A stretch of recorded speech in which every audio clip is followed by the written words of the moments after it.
నా పేరు ముత్యాల గంగాధరరావు. పత్రికా విలేకరులందరికీ నా ధన్యవాదాలు తెలుపుతున్నాను. ఎందుకంటే ఇవాళ రోజున ఎందుకు ఇంతమంది ఇన్ని కోట్లు స్కామ్ జరిగింది అనేది కూడా మాకు ఇంతవరకు తెలియదు. వాస్తవాలు మాకు మొన్న 2వ నెలలో శాలరీలో పడినప్పుడు 26 మంది శాలరీ ముందుకు వెళ్ళినందుకు ఈ స్కామ్ అనేది బయటపడింది. లేకపోతే ఇప్పటికీ బయటపడేది కాదు. అసలు చనిపోయిన వాళ్ళ పేర్ల మీద స్కాము 10 లక్షల స్కామ్. మళ్ళీ నా పేరున 18 సంవత్సరాల కింద నేను లోన్ తీర్మానం చేసేసుకున్నా. నా పేరు మీద 10 లక్షలు. అలాగా లోను రద్దు చేసుకున్నటువంటి వాళ్ళ పేర్లు మొత్తాన్ని కలుపుకుంటే ఎలా చూసుకున్నా సరే 10 లక్షలు 8 లక్షలు వాళ్ళ బేసిక్ బట్టి లోన్ శాంక్షన్ చేసేసుకుని వాళ్ళు కాంప్రమైజ్ చేసుకుని నాయకులు బ్యాంక్ బోర్డు ప్రెసిడెంట్ కానీ నెంబర్లు కానీ ఎవరైనా సరే వాళ్ళు కాంప్రమైజ్ చేసేసుకుని మా మీద ఆ సొమ్మునట్టు బ్యాంక్ మేనేజర్ గారు కట్టేశారు. బ్యాంక్ మేనేజర్ గారు కూడా మాకు డిమాండ్ నోటీసులు ఎలా పంపించారంటే మీరు సక్సెస్ అవ్వండి, ఈ డిమాండ్ నోటీసులు మీరు ఎంతెంత అమౌంట్లు ఉన్నాయో అంత అమౌంట్లు కట్టాల్సిందే. సుమారు నాన్న 26 మంది తేలేరు. మొత్తం నేను వచ్చి 10 లక్షలు, వడ్డీ వచ్చి 6 లక్షలు, 16 లక్షలు ప్లస్ నెలకు వచ్చి ఈఎంఐ కట్టాల్సింది 56,000 కట్టాలి. నేను ఒక్క నెలకు వచ్చి ఈఎంఐ కట్టాలి. నా కష్టం. నాకు వచ్చిన జీతమే 80,000. ఆ 80,000లో 56,000 పోద్ది. మళ్ళీ అక్కడ స్టేట్ బ్యాంకులో లోన్ తీసుకున్నా. ఆ బ్యాంకు లోన్ కట్టాలి, ఈ బ్యాంకు లోన్ కట్టాలి. నేను బతకాలా చావాలనే ఆలోచనతో మన వాళ్ళందరినీ నాకు సహకరించిన మా కావ్యప్రసాద్ గారిని ఎవరు దాన్ని బట్టి మా సోదరుడు ఎప్పుడో చెప్పాడు. రవి మా సోదరుడు కావ్యప్రసాద్ ఎప్పుడో చెప్పాడు, అరే గురు ఇలా గుమస్తా గారు ఒక బాంబు విసిరారు మన మీద, ఇది నిజమా అబద్ధమా అంటే నేను దాన్ని తీసి పరేసా. మన పేర్లు ఉండవు కదా, ఏనాడో మనం రద్దు చేసుకున్నాం కదా, తీసి పరేసా. తీరా మేము ఆ లిస్టు బ్యాంక్ మేనేజర్ గారు ఇచ్చిన లిస్టు చూస్తే కానీ అప్పుడు బయటపడింది. అప్పటి నుండి మేమందరం ఇక లాభం లేదురా ఈ విషయంలో, నిర్లక్ష్యం చేస్తే ఇబ్బంది పడిపోయేది మనమే, మన పిల్లలు అని చెప్పేసి వీళ్ళందరూ సహకారం తీసుకుని భాస్కర్ గారి పేరు ఉందండి. అతను 22 సంవత్సరాలు 25 సంవత్సరాల కింద చనిపోయిన మనిషి. అతను 22-25 సంవత్సరాల కింద చనిపోయిన వ్యక్తి కూడా పేరుంది. మొత్తం 93 మంది సోదరా, 93 మంది ఉన్నారు ఈ బ్యాంక్ సభ్యులు. అందరి మీద కటింగ్లు పెట్టారు, ఈఎంఐలు పెట్టేశారు ఒక్కొక్కరికి. అది తీసుకోవాలి.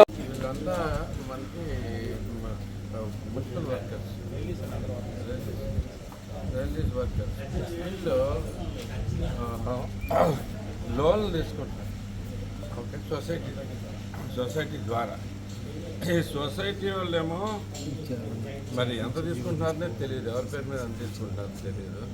కానీ 5 లక్షలు ఆటో ఫర్ ఎగ్జాంపుల్ ఎంఐ ఉందనుకోండి, 5 లక్షలు లోన్ యాక్చువల్ లోన్. కానీ ఇక్కడ లోన్ అమౌంట్ 10 లక్షలు ఫైనాన్స్ తేడా ఉంది ఇక్కడ. దాని తర్వాత వీళ్ళు జమ వేసిన డబ్బులన్నీ 5 లక్షలు జమ వేసుకుంటే ఎంత ఉందనేది చెబుతున్నారు వీళ్ళు. ఓకే, వీళ్ళు ఎంతైనా తరగట్లేదు ఏంటని చెప్పేసి ఇది యాక్చువల్గా 2 ఉన్నాయన్నమాట. కృష్ణా కోఆపరేటివ్ బ్యాంక్ నుంచి ఈ సొసైటీ ద్వారా లోన్ తీసుకున్నాం. ఓకే, వీళ్ళు మొత్తం కట్టేశారు. కృష్ణా సొసైటీ కట్టేయాలంటే వీళ్ళు ఓన్లీ వీళ్ళ సొసైటీకే కడతారు, కృష్ణా బ్యాంక్కి కడతారు. వీళ్ళు ఆ బ్యాంక్ వాళ్ళు రాసిచ్చారు జస్ట్ సింపుల్గా రోజు మీరు కట్టేశారు అని. ఇక్కడ ఎన్ఓసి తీసుకుని వేరే చోట అకౌంట్లో ఓపెన్ చేసుకున్నారు బ్యాంక్, స్టేట్ బ్యాంక్లో ఓపెన్ చేస్తున్నారు. తర్వాత ఇప్పుడే వస్తుందంటే 4 నెలలు పోయిన తర్వాత ఎన్ని రోజుల తర్వాత వచ్చిందండి డిమాండ్ నోటీసులు. మొన్న ఫిబ్రవరి 2వ నెలలో ట్యాక్సులు ఇవ్వాలి సార్. మేము ప్రతి ఒక్క ఉద్యోగం ట్యాక్సులు ఇవ్వాలి సార్. నేను ఒక 60 మంది ఇచ్చేస్తాను సార్. మా అన్నయ్య గారు ఒక 30 మంది ఇచ్చేస్తాను ట్యాక్సుల విషయం. వాళ్ళు ట్యాక్సులు తొందరగా అయిపోయిందని చెప్పేసి కమిషనర్ ముందు పెట్టారు. వాళ్ళ మా ట్యాక్సులు అయిపోయింది అది చెప్పగానే కమిషనర్ గారు ఈ 30 మందికి శాలరీలు విడుదల చేసేయండి అని చెప్పేసి ఆల్రెడీ కమిషనర్ గారికి నోటీస్ వెళ్ళిపోయింది సార్. డిమాండ్ నోటీస్ బ్యాంక్ వాళ్ళు పంపించిన డిమాండ్ నోటీస్ వెళ్ళిపోయింది. బ్యాంకులో డిమాండ్ చేస్తే మొదలెట్టారు, మీకు ఇంకా లోన్ ఉంది అక్కడ, ఆ లోన్ ఉంది అక్కడ అంటే వీళ్ళు కట్టేశారు. కానీ ఈ సొసైటీ ద్వారా దాంట్లో జరగలేదు. కట్ చేశారు పాత పెండింగ్ ఉన్నాయని. అంటే వీళ్ళకి చూస్తే మొత్తం అంతా లోన్లు అట్టాగే ఉన్నాయి. వీళ్ళకి ఆల్మోస్ట్ 8 కోట్ల పైన ఉంది. 8,75,00,000 ఉంది. సార్ మేము అప్పు కట్టేసాం కదా, ఎందుకు 20,000 కట్టేసి వీళ్ళందరూ గొడవకి వెళ్తే 2 రోజులు తెచ్చి అందరూ పాతికేసి చేతులు కొంతమందికి 2 రోజుల కింద సార్ జరిగింది. ఇంటింటికి వెళ్ళి 20,000 30,000 ఇచ్చి సంతకాలు పెట్టించుకున్నాడండి. కొంతమందికి జీతాలు పడలేదండి. ఇవాళ the Gudivada employees cooperative society, municipal employees cooperative సొసైటీలో అతి పెద్ద స్కామ్ జరిగినట్టుగా కనపడతా ఉంది. ఆల్మోస్ట్ 8,75,00,000 దాకా ఈ బ్యాంకు ఈ స్కామ్ అమౌంట్స్ కనపడతా ఉన్నాయి. చాలా దుర్మార్గంగా అంటే ఎంప్లాయీస్కి కూడా తెలియకుండా వాళ్ళ పేరు మీద ఎంత లోన్ వస్తుందో అంత లోన్ తీసేసుకుని వాళ్ళ పేర్లు అనేవి బయట వాళ్ళు కనీసం సంతకాలు కూడా పెట్టలేదు. వాళ్ళకి ఎక్కడ ఐడియా కూడా లేదు. సడన్గా ఈరోజు వచ్చి లాస్ట్ మంత్ నుంచి వీళ్ళకి డిమాండ్ నోటీసులు వస్తుంటే వాళ్ళకి అర్థం కాక ఇన్ని రోజులు కూర్చుని ఉన్నారు. ఇన్ని రోజులు కూర్చుని ఉంటే ఎందుకు వస్తున్నాయని చెప్పి కోఆపరేటివ్ బ్యాంక్ వెళ్ళి అడిగితే ఆ బ్యాంక్ దగ్గరేమో ఆ బ్యాంక్కి లోన్స్ వీళ్ళకి రకరకాల కథలు చెప్పారు. చాలా కథలు చెప్పారు ఎంప్లాయీస్కి అయితే కనుక. ఎందుకంటే వాళ్ళ సంతకాలు కూడా తీసుకోలేదు. కనీసం ఏ మాత్రం వాళ్ళకి ఐడియా కూడా లేదు. వాళ్ళ పేరు మీద లోన్ ఉన్నట్టు కూడా ఈ మొత్తం లోన్ అంతా తీసేసుకుని సడన్గా మొన్నటి నుంచి డిమాండ్ నోటీసులు వచ్చినాయి. ఆ డిమాండ్ నోటీస్ వచ్చినా కానీ అలర్ట్ అయ్యి వాళ్ళు నా దగ్గరికి వస్తే ఒకసారి వచ్చి ఇక్కడికి వచ్చి చూసుకుంటే అసలు డైరెక్ట్గా చెప్తా ఉన్నారు. దీంట్లో వైసీపీ వాళ్ళు కూడా చాలామంది ఇన్వాల్వ్ అయి ఉన్నారు. దీంట్లో పాత గవర్నమెంట్లో 2022లో అతి పెద్ద స్కామ్ జరిగింది. ఇది ఇంత ముందు నుంచి స్కామ్ జరుగుతూ ఉందనే ఐడియా ఉంది, కానీ చిన్న లెవెల్లో 2022లో మాత్రం అతి పెద్దగా స్కామ్ జరిగి మొత్తం 8,75,00,000 దాకా అవకతవకలు కనపడతా ఉన్నాయి.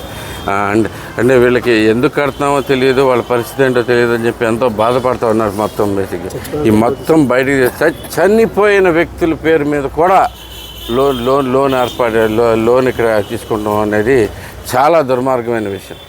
దీన్ని మొత్తం బయటికి తీయాల్సిందే.